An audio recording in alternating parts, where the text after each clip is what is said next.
On ne parlait plus de la Syrie, même dans les milieux dissidents, parce que le silence précède l'orage et parce qu'on avait toutes sortes de diversions, que ce soit la vacance du pouvoir en France. Je- Monsieur Macron fait traîner les choses parce que se désintéresse totalement de la politique intérieure, hein. Ce qui l'intéresse, c'est ce qui le fait mousser, ce sont ses voyages, c'est l'international. Mais la France, ils sont contrefiche, il s'en bat l'œil. Donc il y avait on nous a il y avait aussi le procès de cette femme, heu, qui a été, abusée par son mari, fait abuser, on parle que de ça, ce sont des divertissements, ce sont des leurres. Pendant qu'on parle de ça, on ne parle pas des choses importantes et vous remarquerez que plus les choses sont importantes, moins on en parle. Voilà. On escamote, on occulte. Le meilleur et le plus grand des silences, je l'ai souvent dit, c'est l'omission.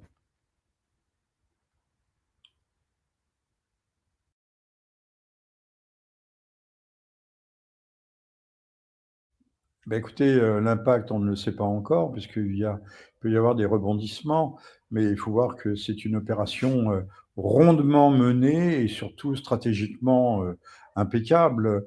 L'opération est géniale. Elle bénéficie autant à Israël, à l'Ukraine, à l'OTAN, à l'État profond américain et dessert profondément aussi Monsieur Trump, devant les pieds duquel on sème des pots de banane autant qu'il est possible, on savonne le plancher et on lui prépare une entrée dans le jeu politique qui sera de plus en plus difficile.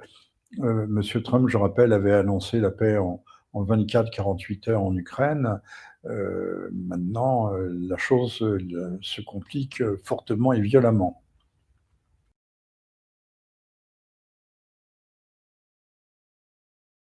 Vous avez un arc de conflit. Il y a quelque temps, j'annonçais, je disais, il y a 2 fronts, enfin il y a 3 fronts, 4 fronts. Un front à Gaza, un front en Cisjordanie, mais enfin c'est un petit front. C'est un théâtre d'opération. Gaza aussi n'est qu'un théâtre d'opération. Puis il y a eu le front libanais. Là, c'était un plus gros morceau et je dis: «Maintenant, il y a la Syrie» et maintenant j'ajoute, si l'Iran n'y prend garde, elle est la suivante sur la liste.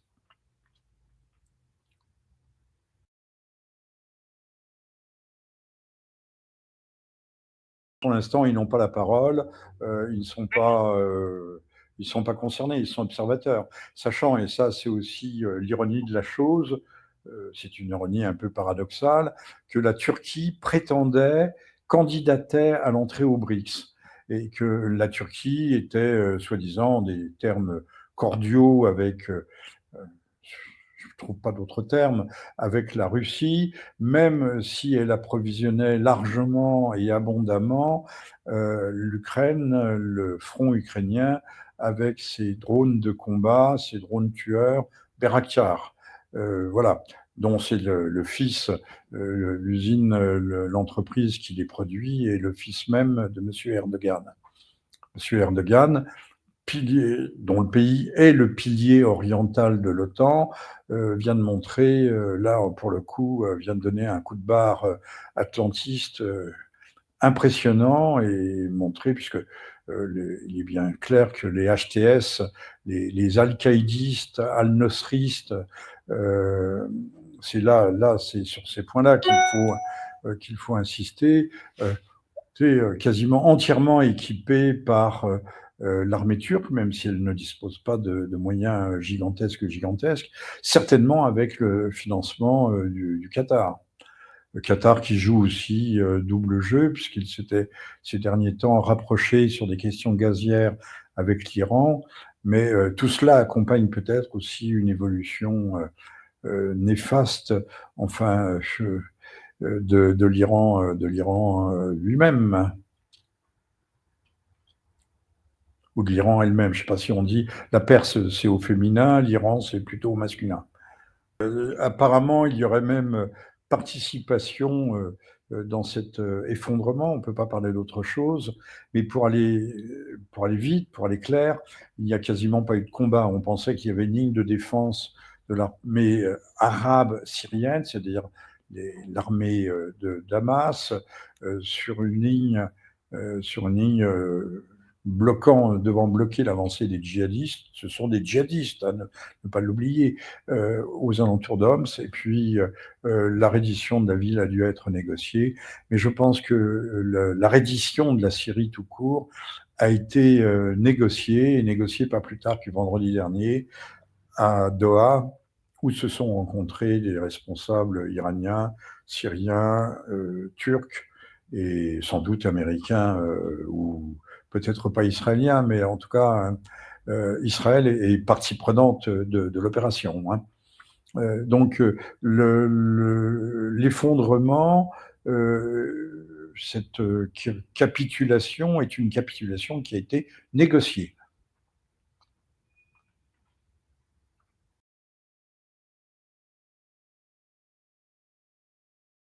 Bien, le prochain MIR, ce sera le dépeçage de la Syrie. Déjà un tiers au nord-est de la Syrie était tenu par les Kurdes et derrière eux les Américains. Le nord de la Syrie et même sur une bande qui allait jusqu'à la Méditerranée était tenu par les Turcs, censément présents pour censément combattre les Kurdes. Maintenant, Israël, c'est merveilleux. J'ai vu un haut responsable israélien qui dit: «Ah mais non, on n'y est pour rien, on est complètement en dehors de l'affaire». On se moque, ils se moquent comme d'habitude. Ces gens sont des menteurs, et leur père, c'est les enfants du père du mensonge. Ils sont entrés, les forces israéliennes sont apparemment, je dis apparemment, je n'en mettrai pas forcément, bien sûr, bien entendu, ma main au feu, sont apparemment entrés sur le territoire syrien et du côté du Golan, où d'ailleurs ils ont soutenu et appuyé les forces islamistes qui sont l'armée syrienne libre, qui a pris Damas en pince. Ce sont eux qui sont remontés vers le nord et vers Damas pour faire la place nette au profit des HTS. Et donc, tout le monde se précipite. Alors, je pense qu'à Doha a été négocié à la fois la sauvegarde de la base de Tartous, de la base russe, et de la base aérienne de Ryumyn, je n'arrive jamais à prononcer ce nom, qui est au nord de Latakia, enfin à proximité au nord de Latakia, et la sauvegarde de la région alaouite, du foyer alaouite, puisque la garde prétorienne du régime, les unités d'élite qui gardaient Damas, composées d'alaouites, se sont repliées. Il ne faut pas dire qu'elles ont fui, elles se sont repliées.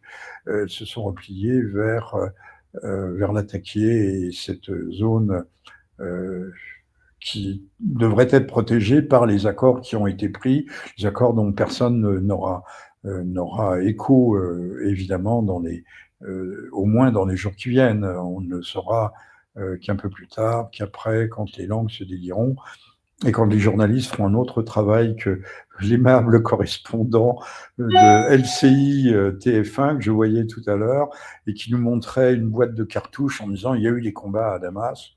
Apparemment, il n'y a pas eu beaucoup de combats, hein. Ou alors les poches de résistance ont été vite réduites. Donc le dépeçage est déjà, mais c'était un vieux plan qui était prévu depuis très longtemps, comme il y avait un plan de démantèlement de l'Irak, un autre pour la Libye. C'est le rouleau compresseur continue. Le plan a été conçu et se développe depuis le 11 septembre 2001, d'un grand Proche-Orient reconfiguré, remodelé. Vous pouvez aller sur Wikipédia, vous trouverez les plans de remodelage, de reconfiguration de la Syrie qui en font partie. Donc là, c'est du point de vue géostratégique, c'est une perte sèche, c'est une grande défaite pour la Russie puisque, son flanc sud, se trouve, aujourd'hui, démuni, heu, se trouve, ça devient un flanc mou, un ventre mou, puisqu'on y a de fortes chances, ou on a de bonnes raisons de penser que l'Iran a viré sa cutie, ou est en train de virer sa cutie.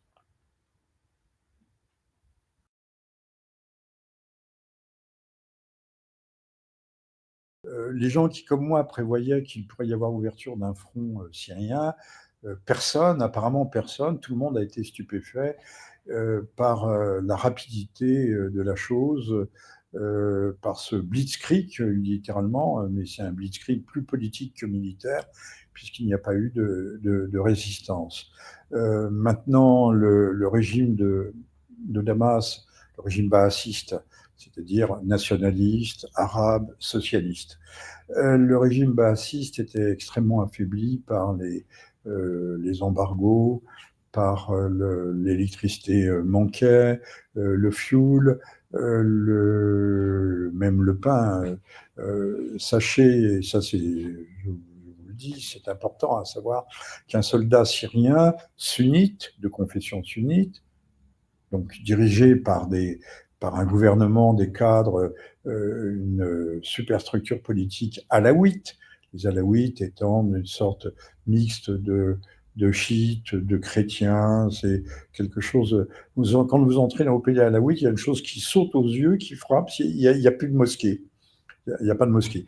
Les Alaouites sont dans cette partie, façade méditerranéenne, mais nord, de la Syrie, sur laquelle on trouve la plus haute concentration, d'anciennes citadelles, des croisés. Ils ont dû aussi se croiser d'une certaine façon. Il y a des croisements, qui sont opérés, et qui ont fait, je crois que les Alaouites fêtent, le à rapprocher des Alévis, des 10 millions d'Alévis qui vivent, en Turquie. Les Alaouites, le Proche-Orient, le Levant, c'est la terre des religions, et des religions, secrètes, complexes. Les Druzes ne savent pas quelle est véritablement leur doctrine. Ne parlons pas des Yézidis. Euh, tout s'entremêle, s'entrechoque. Donc les Alaouites fêteraient, je crois, la fête de Pâques comme les chrétiens. On aurait, voilà, il y aurait une sorte de mixte religieux, mais qui fait que les Alaouites ont toujours été détestés, en marge de la société, syrienne, et que jusqu'à 1970, et l'arrivée au pouvoir d'Hafez el-Assad, le père de Bachar, les Alaouites étaient considérés, comme, des moins que rien. Les femmes alaouites servaient de boniches à Damas, dans la bourgeoisie sunnite. Et le fait que les Alaouites ont grimpé par l'armée. Il y a eu un coup d'État, je crois, c'est en 1962, pas 63, 62, qui a porté, le baasisme, au pouvoir. Le baasisme est en grande partie, une idéologie, chrétienne, sachant que c'est Michel Aflaq, qui l'a développé. Il n'était pas seul, il y a eu des musulmans à ses côtés, mais Michel Aflaq est certainement la figure dominante, à telle enseigne qu'il avait une statue importante à Bagdad, qui était le deuxième État, nationaliste, on va dire, socialiste et arabe, qui était l'Irak. Et quand les Américains sont arrivés à Bagdad, la première chose, qu'ils ont faite, ils se sont empressés de démanteler la statue de Michel Aflaq. Voilà. Mais nous sommes tous, et moi, parmi les ignorants, nous sommes tous très ignorants de ces choses d'Orient. On croit parce que l'on a, Internet, la toile, des encyclopédies, mais qui sont aussi totalement biaisées, comme Wikipédia. On croit savoir, mais finalement, on ne sait rien. On en sait beaucoup moins qu'au XIXe siècle, où il y avait moins de gens qui parlaient ou qui écrivaient, mais l'écriture et la parole avaient un autre poids que les bavardages journalistiques d'aujourd'hui. Et pour conclure, quel ça peut avoir comme impact sur la population? L'impact, comme je dis, c'est une opération militaire conjointe de l'OTAN, avec certainement des éléments ukrainiens. La Russie n'est pas intervenue parce qu'elle est entièrement mobilisée par le théâtre des opérations d'Ukraine. La guerre y est dure. Je rappelle que la Russie n'a pas opéré de mobilisation, de rappel des classes d'âge. Ce sont soit des engagés volontaires, soit l'armée de métier, ou des mercenaires.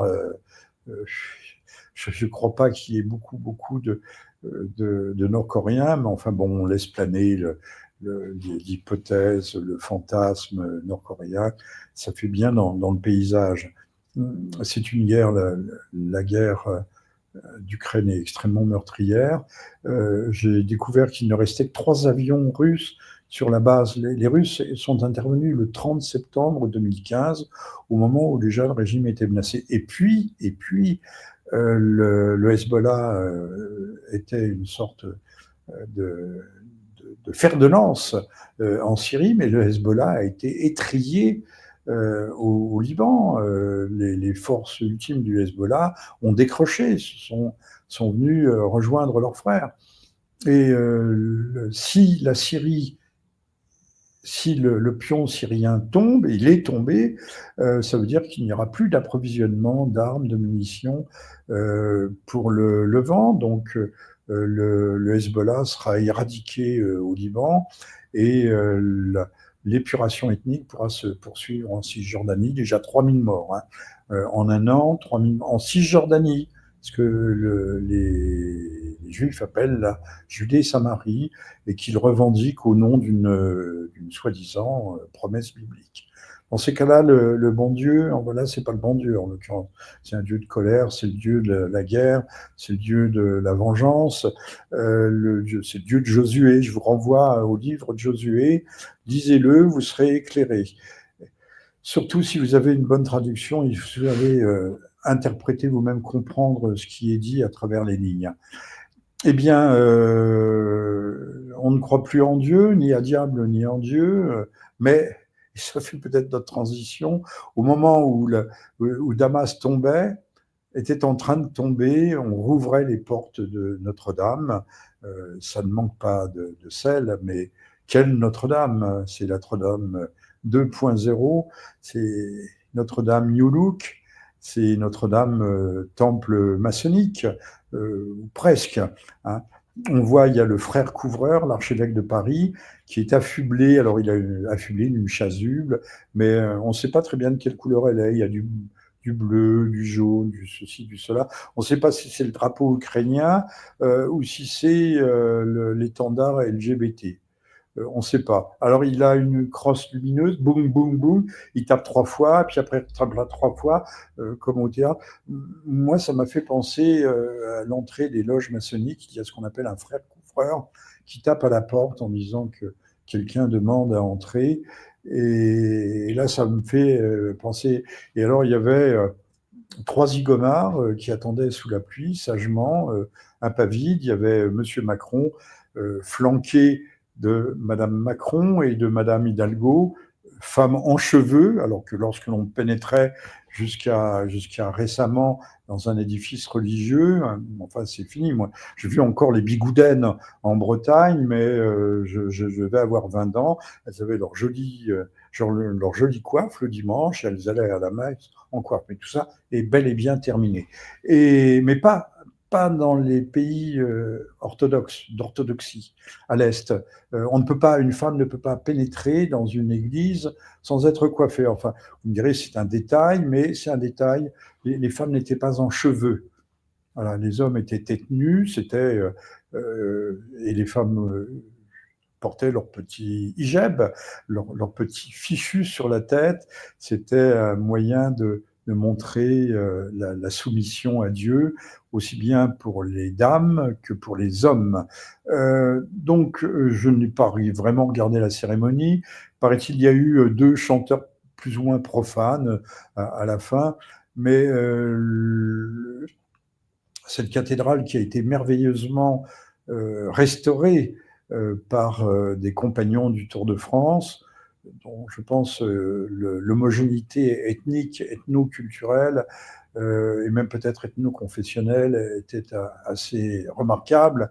Ils ont, sur les 400 ou 500 qu'ils étaient, ils ont formé une chorale volontaire qui chantait presque tous les jours, d'une centaine de ses compagnons et compagnonnes, je ne sais pas comment on peut dire, mais parce que l'art, les artisans ne sont pas fermés, mais sont les derniers. Et après eux, s'il n'y a pas de succession, s'il n'y a pas de transmission, qui taillera la pierre, qui taillera le bois, qui restaurera, voilà. Sauf, il faut écouter Madame Dati, faire que l'entrée de Notre-Dame devienne payante, comme le musée du Louvre. À ce moment-là, si ça devient une industrie culturelle, si ça entre dans le cadre d'industrie culturelle, Notre-Dame a des chances de survivre. Et puis, moi, je tiens à saluer le commando de 20 jeunes gens. Je ne crois pas qu'il y ait eu de jeunes femmes parmi eux. Des jeunes gens, tous de souche, évidemment, qui sont montés par la tour sud pour aller éteindre le feu dans la tour nord qui menaçait les cloches. Il ne restait qu'une demi-heure avant la catastrophe finale. Si les cloches s'étaient décrochées, les tours tombaient l'une puis l'autre. Et à ce moment-là, le lendemain matin, Notre-Dame n'était plus qu'un tas de ruines. J'ai vu les images du général des pompiers, puisque les pompiers, c'est l'armée, hein, informant Macron de la situation. Macron ne répond pas, il ne dit pas ni oui ni non, enfin qui ne dit mot consent, il a la gueule crispée, puisqu'on sait que ce commando est envoyé quasiment à la mort. Par miracle, ils ont survécu, ils sont tous là. À ma connaissance, on leur a parmi la Légion d'honneur pour leur acte de bravoure. Le général était convaincu que ces hommes allaient y rester. Ben, ils sont revenus. Ceci dit pour dire que ce temple néo-maçonnique qui est en train de devenir, ou que certains voudraient que devienne Notre-Dame,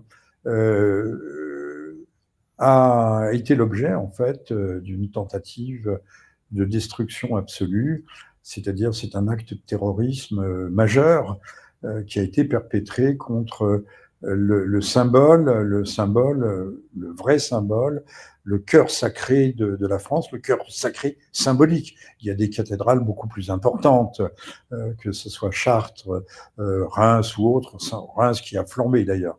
Vous trouvez sur la couverture de mon livre des gilets jaunes à la France en flammes, non pas Notre-Dame qui brûle, mais la cathédrale de Reims, et qui a été refaite. Mais je crois que je me demande si la charpente n'est pas en partie métallique. Et donc, nous l'avons échappé belle, mais c'était, comme on parle contre le Hezbollah, le Nasrallah, cher Nasrallah, ou quand on a tué le général Soleimani, qui était l'artisan, le théoricien de l'axe de la résistance, axe de la résistance qui vient d'éclater, comme les gazoducs de Nord Stream. Hein, ils ont été coupés, donc l'approvisionnement est terminé, le cordon ombilical n'existe plus. Et là, grande victoire pour Israël et sa cause, avant l'arrivée de M. Trump, qui lui aurait peut-être mis le holà. Mais maintenant, ce sera sacrément plus difficile. Oui, revenons à Notre-Dame.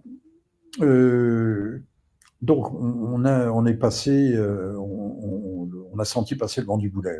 La France a failli être décapitée au sens propre du terme, décapitée symboliquement. Quand l'incendie étant jugulé, les portes s'ouvrent et M. Macron entre. Mais alors, miracle, on voit au fond la croix dorée qui luit, et on voit surtout les deux offrants, ceux qui ont consacré Notre-Dame, la France à Notre-Dame et Notre-Dame à la France, c'est-à-dire Louis XIII d'un côté, qui remerciait le Seigneur pour lui avoir donné un fils, qui s'appelle en fait Dieudonné. Je ne fais allusion à rien, bien entendu. Dieudonné, Louis Dieudonné, qui est Louis XIV, et qui sont tous les deux de part et d'autre. Et vous remarquerez, dans tous les reportages, on ne s'attarde pas sur cette statuaire pourtant très exceptionnelle, très extraordinaire. Mais je pense que Notre-Dame a été protégée par un certain nombre de miracles, au rang desquels je place ce commando d'une vingtaine de jeunes Français de souche, je précise bien de souche, qui sont allés, au risque et au péril de leur vie, qui sont allés arrêter les choses au bord de la catastrophe, au moment où tout pouvait basculer. Voilà. Donc, je termine en disant que le culte qui se dessine, Notre-Dame va être entourée par des zones commerciales, tout ce que l'on veut. Ce sera des galeries marchandes à n'en plus finir, en l'air, en haut, en bas, sur les rives de la Seine. Et on en arrive peut-être à ce que l'abbé de Nantes, autrefois, appelait le Masdu. Alors, je n'étais pas un sectateur de l'abbé de Nantes, qui résidait à Saint-Par-les-Vaudes, sur les bords de la Seine, en amont de Troyes. Et il parlait du Masdu, donc le mouvement d'animation spirituelle de la démocratie universelle. Je pense que ceux qui bouleversent le monde sont d'incroyables planificateurs qui s'y prennent 40 ans, 50 ans, un demi-siècle, un siècle à l'avance.